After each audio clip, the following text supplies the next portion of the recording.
بسم اللہ الرحمن الرحیم۔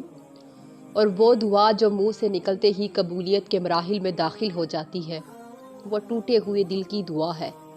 بس پھر جو مانگ لیا جاتا ہے اس کی عطا میں دیری نہیں کی جاتی، پھر وہ شے بھلے ہی تمہارے نصیب کا حصہ نہ ہو۔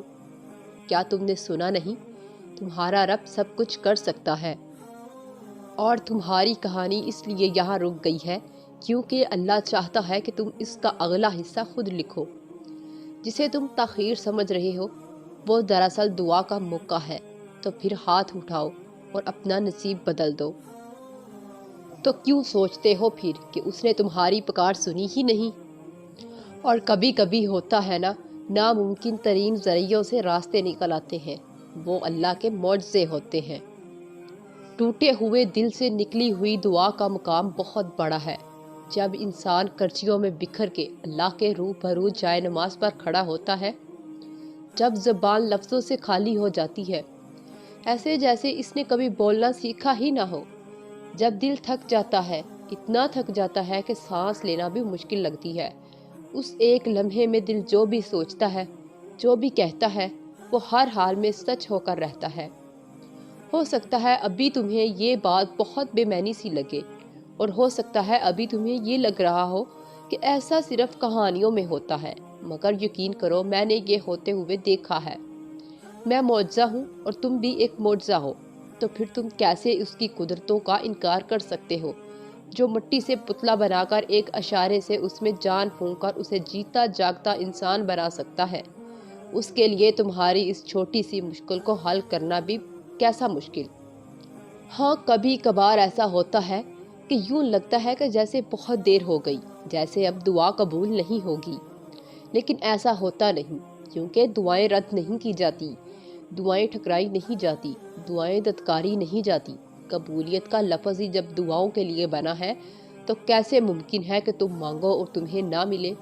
دیر سے ہی صحیح، لیکن یقین کرنے والوں کو ملتا ضرور ہے۔ اور اللہ تمہیں اس چیز سے آزماتا ہے جس کے ملنے کا تمہیں پختہ ایمان ہوتا ہے، اور تب تمہاری اللہ سے محبت کا اصل امتحان ہوتا ہے کہ تم آزمائش سے تنگ آ کر اللہ پر سے اپنا ایمان توڑ دیتے ہو، یا اس آزمائش سے گزرنے کے لیے اللہ پر سے اپنا ایمان مزید مضبوط کر لیتے ہو۔ اور تم جان لو، وہ آزمائش انہی کی لیتا ہے جن سے وہ بے پناہ محبت کرتا ہے۔ اگر آج آپ تکلیف میں ہیں تو صبر کریں، کل یہ تکلیف ختم ہو جائے گی۔ کچھ بھی ہمیشہ کے لیے نہیں ہوتا، تنگی کے یہ دن بھی گزر جائیں گے، لیکن رب پر یقین وہ ہے جو آپ نے ہمیشہ پختہ رکھنا ہے، اس یقین کے تسلسل کو ٹوٹنے نہیں دینا۔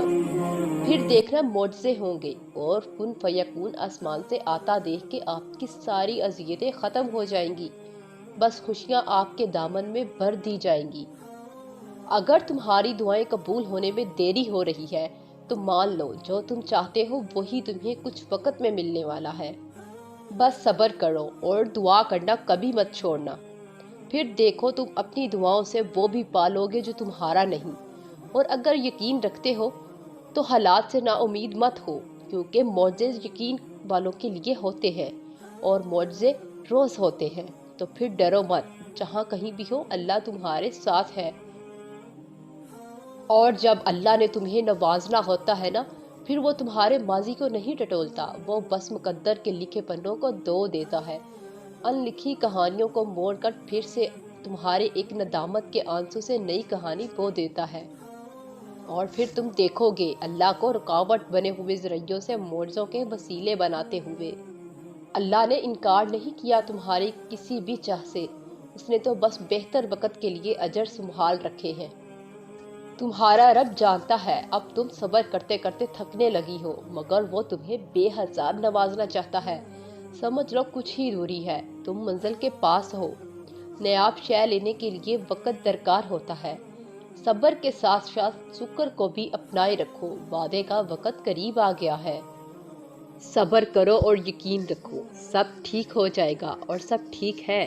یہ سوچئے یہ سب وقتی ہے، خوشی بھی عارضی تھی اور تمہارا دکھ بھی عارضی ہے۔ آگے ایک نیا سفر منتظر ہے، آگے خوشیاں منتظر ہیں تمہاری۔ تمہارا ہاتھ اٹھا کر اللہ سے مانگنا کوئی عام بات نہیں ہے، خوش نصیب لوگوں کو ملتی ہے یہ توفیق، تو قبولیت میں دیری پر پریشان ہونے کی بجائے اپنی خوش قسمتی پر اللہ کا شکر ادا کریں۔ یہ شکر تمہیں دعاؤں کی قبولیت تک لے جائے گا انشاءاللہ۔ جس یقین سے تم اللہ کو پکارتے ہو، اس ہی یقین سے وہ تمہاری پکار سن لیتا ہے۔ پھر اللہ بھی ایسے لوگوں کو کبھی مایوس نہیں کرتا اور ان کے لیے یقین کے دروازے کھلنے لگتے ہیں، ان کو صبر کا صلہ ملنے لگتا ہے۔ ایسا کر کے اللہ پھر انہیں ہر لی ہوئی آزمائشوں کے بدلے سکون دے دیتا ہے۔ اپنی مانگی ہوئی دعاؤں پر اتنی اداسی کیسی، نا امیدی اور بے یقینی ایسی کہ اللہ ایک دم تمہارے دل سے اتر گیا ہو جیسے؟ بس کہ وہ دیر کر دیتا ہے تمہاری دعاؤں میں کن کہنے میں، معجزے ہونے میں، صبر دینے میں، یقین رکھنے میں، امید دلانے میں، توکل کرنے میں، اور سب سے بڑھ کر تمہاری چاہ میں۔ تمہیں لگتا ہے وہ دیر کر دیتا ہے، حالانکہ وہ تو سب سے پہلے ہی دے دیتا ہے، بس تم اس کی آزمائش کو سمجھنا نہیں چاہتے۔